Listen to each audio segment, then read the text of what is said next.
सासे बिराद निर्लस लाजिनाय गैयै जोंनि गासिबो ट्राइबेल माहारि बर' माहारिया मुगैनांगौ। बिथां प्रमद बर'खौ आगोल इमानुएल जे क्रेडिट गोज टू दोज एजुकेशनल अफिसार्स। दिनै जोङो गोजोनदों जोङो मोनसे केसाव बे जाहैदों जाय हिरा सरनियाया फेक एसटि सार्टिफिकेट लानानै दिनै 10 बोसोर एमपि जानानै थांबाय। बेनि सायाव गोबां बोसोर जुजिनानै बेनि कास्ट सार्टिफिकेटखौ जोङो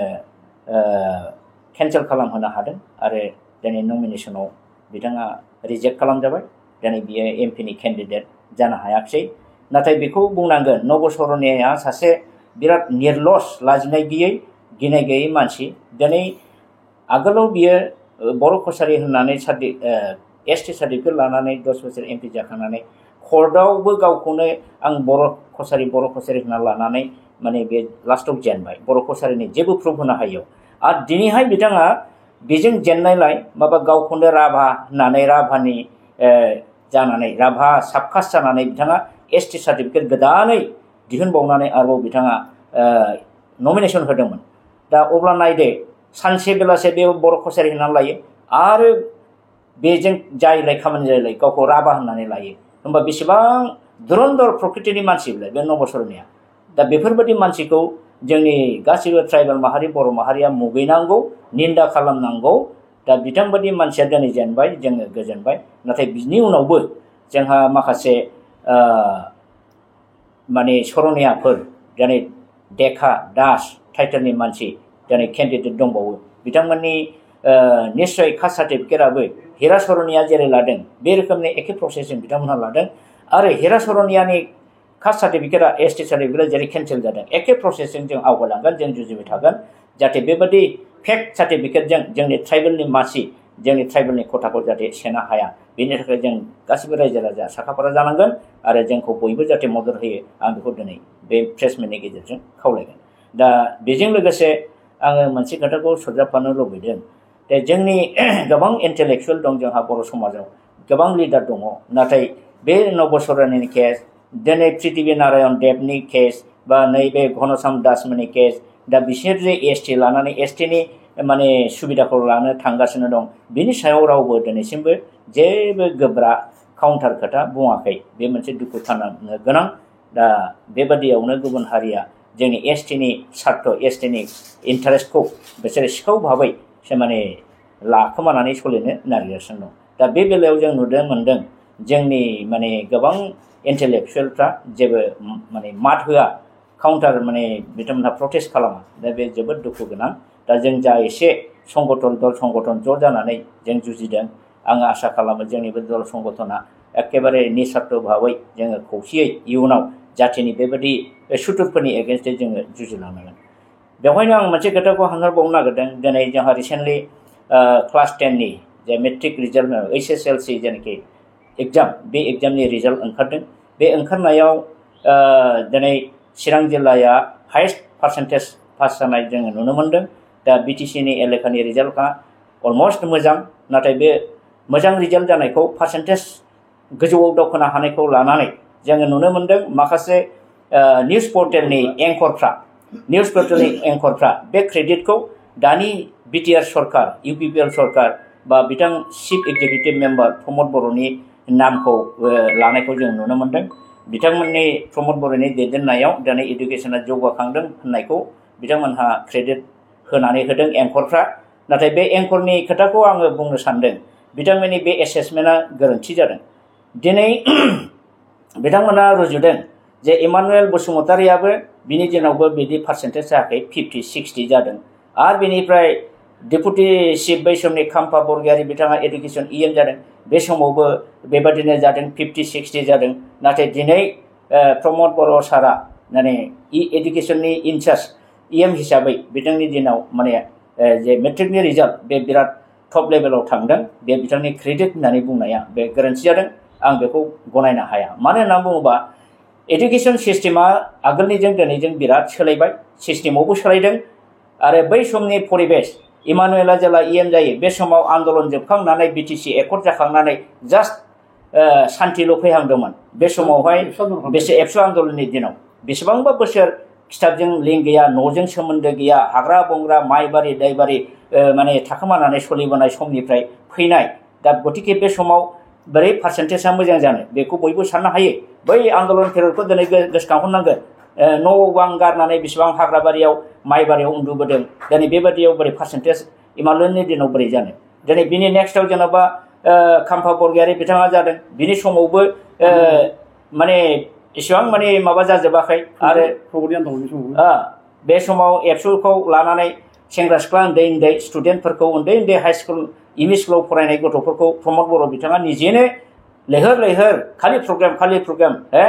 हख्राव होबाय थादों लामा जथेदों माने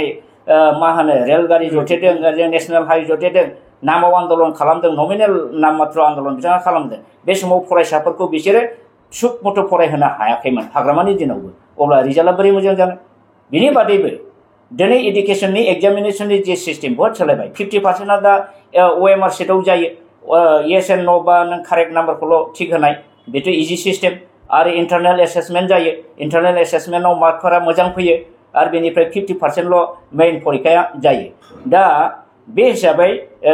दानि पास जानायनि जेनाखि सुबिदा बे सुबिदाया साबसिन गोरलैसिन आरो बेजों लोगोसे सर्व शिक्षा अभियान मिशन एबा समग्र शिक्षा अभियान मिशना दिनै आसाम सरकारनि हेफाजाबै गुणोत्सव सालायो गुणोत्सव सालायनानै दिनै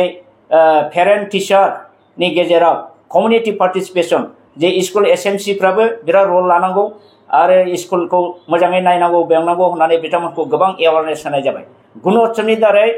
रायजो राजाखौ बिमा बिफाखौ स्कुलजों फोरोंगिरिफोरजों बिराद मोनसे परिबेस खालामनानै होबाय बेनि जाउनाव दिनैहाय गोदोनि दिनाव जेराव स्कुलजों पेरेन्टसजों स्टुडेन्टजों लिंक गैयामोन दानि दिनाव बे जिनिसा जोबोद मोजां आरो बेनिफ्राय नों नायदो दानि दिनाव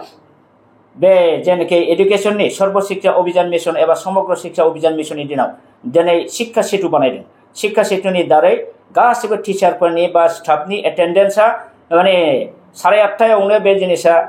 एटेन्डेन्सखौ बिसोरो अनलाइनै शिक्षा सेतुआव आपल'ड खालामनांगौ दा बिनि जाउनावहाय गासिबो फोरोंगिरि गासिबो स्टाफआ दिनै माने